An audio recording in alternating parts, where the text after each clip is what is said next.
So let's continue with part 2, which is basically going to be the last part and the last round. So we tested in part 1. If you haven't already seen it, bam, it'll be right there in front of you in the screen just to go click on part 1, or it'll be at the end of this video, the outro.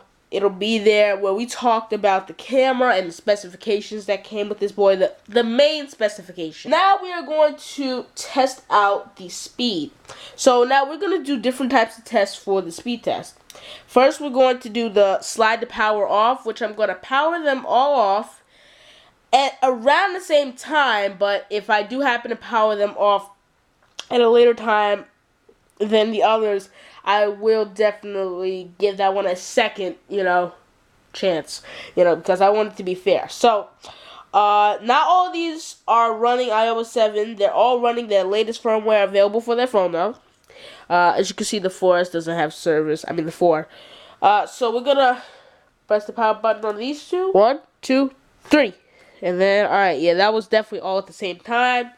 Let's see which one powers off first. First generation seems to power off first, along with the 4S powered off. And I don't know if you guys can see it though, but the iPhone 4S is still powering down with its low display resolution.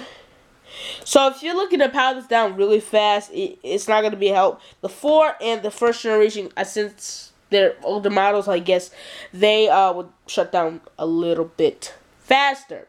So the iPhone 4S took longer. So when it comes to this part of the speed test, I will definitely have to give points to both this and this. But this is out of 3 points. So currently iPhone 4S has 0 points.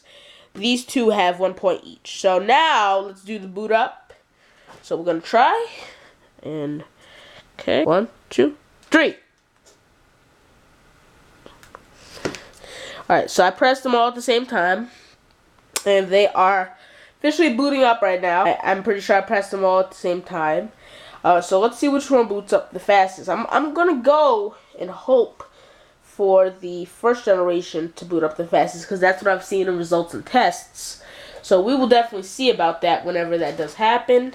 And let's see. Alright, first generation boots up the first and is working first. Then comes the 4S, and we're just waiting for the 4. So since the first generation probably came in first place, I have to give that another point. So current score is 0, 1, 2. So let's see which one wins the next part of this test. So okay, the 4S did come first. I will give it to the 4S because even though this one came up first, I would give it to it since it had a couple seconds, intervene. So I think that I'm actually going to end it up at out of 3. So 4S has 1 out of 3, this has 1 out of 3, this has 2 out of 3. So it's weird. For speed, the first generation is actually going to win. So, out of all these, guess who wins? My current phone device, the iPhone 4S. Thank you everybody so much for watching. I hope you guys enjoy. Please make sure to like up this video and share it with your friends. Please make sure to like us on Facebook, follow us on Twitter, and come back for more weekly tech videos and tech fights like this. I'm TechFight.